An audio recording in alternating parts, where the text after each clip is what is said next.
Welcome to this talk. Before we begin, I'd like to say thank you to all of you for agreeing to respond to the invitation.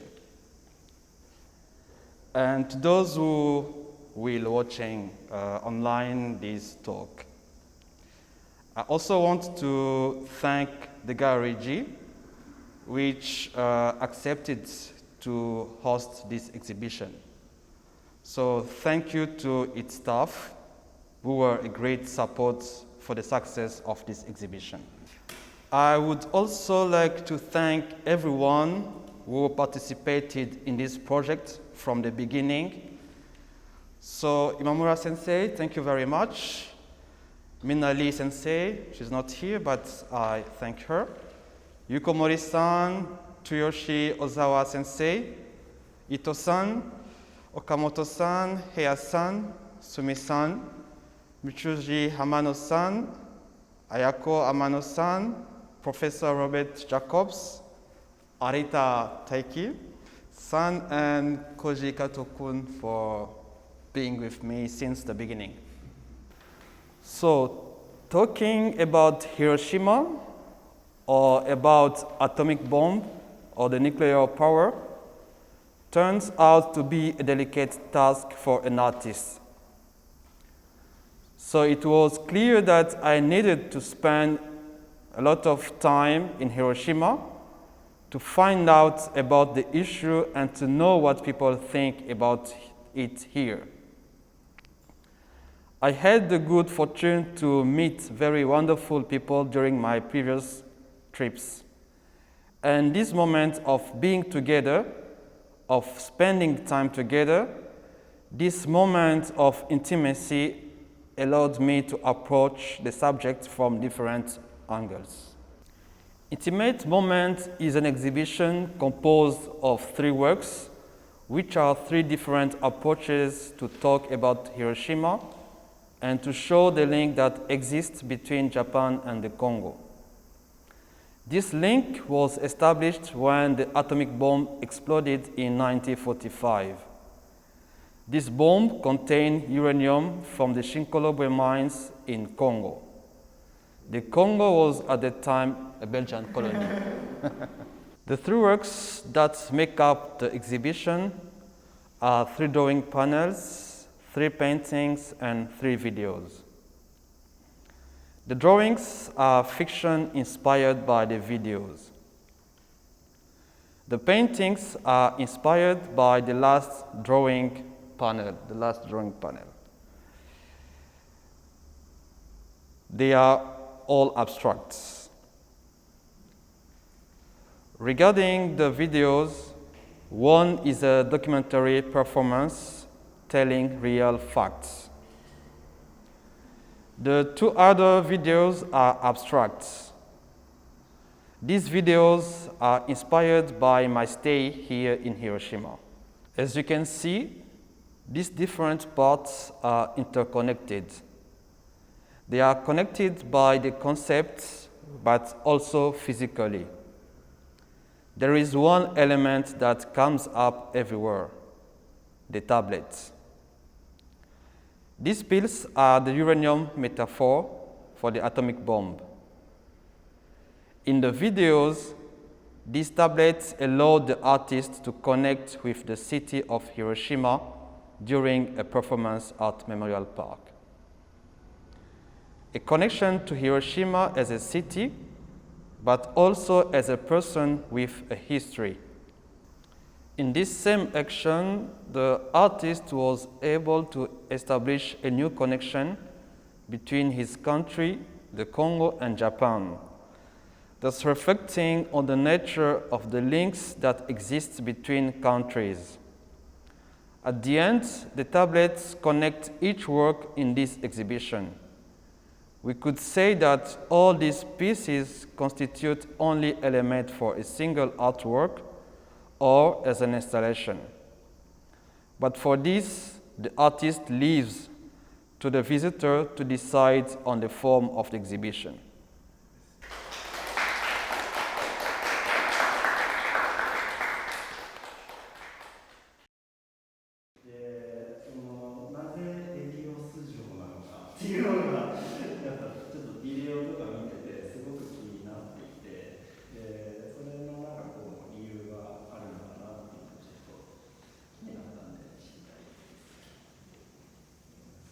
So the choice of Ebios, actually it was an accident.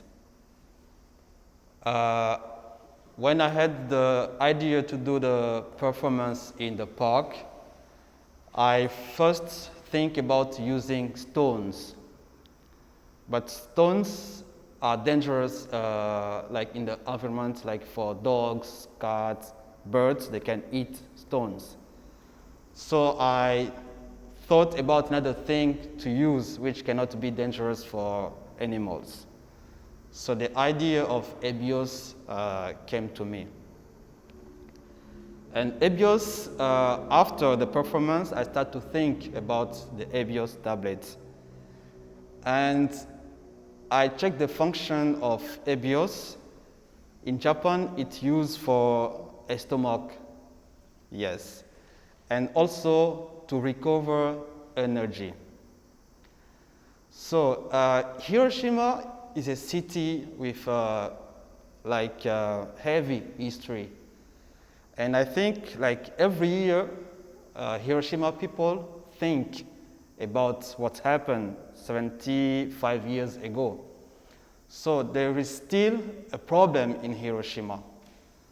So the atomic bomb being a problem, Ebios is used to solve a stomach problem. So the two roles did a kind of coincidence in the performance in the park. And also as an energy provider, when I'm dropping the pills in the park, you know that in the park many people died in 1945 there. And I think still now they still keeping their ashes of victims. So the park is kind of a big cemetery. So you have a presence of people there, like they're not visible, but they are still there. So the park is a place with a heavy charge of history of Hiroshima. So when I'm dropping the tablet there, I'm communicating with the victims in this place. And I'm, okay. まず、エビオス城を自分が選んだのは、すごい偶然の出会いがありました。そもそも一番最初に私がアイデアとして持っていたのは、記念公園の周りを歩いて石を置いていくっていうものを考えていたんですが、実際にもしやってみた場合、石を公園に置いていくと、例えばそのペットが間違えて食べてしまったりっていうようなことが起きるんじゃないかっていうのを、考えて、その場合エビオスはたとえ動物が食べたとしても体にあまり害がないものになるので、石よりは全然エビオスの方がいいんじゃないかっていうところがまずその発想の起源としてありました。またエビオスっていうのはその、栄養剤でもあって、それはその人が飲むことによって体調を整えるっていう意味もあり、またそういう、自分のパフォーマンスを通じてそのエネルギーというかエナジーという元気をその自分が歩く軌跡の中で置いていくっていうパフォーマンスが、よりこの自分のコンセプトに合うのではないかと思い、エビオス城を選んだという流れがありました。その自分の中で、先ほども言ったようにそのエネルギー、エナジー、元気を与えていくっていうプロセスは、ある種このすごいセンシティブなテーマを与えるにあたって、自分だったらその自分ならではのアプローチとして、確立できるんじゃないかと思ったのがあり、またその被爆者の方と自分自身がコミュニケーションする機会もあった中で、そのような、自分なりのアプローチはその、単にその祈るとか単に、思うっていうだけではなくて元気を与えていくっていうようなパフォーマンスがいいのではないかというふうに考えました。ちょっと僕が彼と一緒に作品制作をしていたので、ちょっと若干の僕の意訳も含めてますがすみません。So I think he's already explained the energy aspect.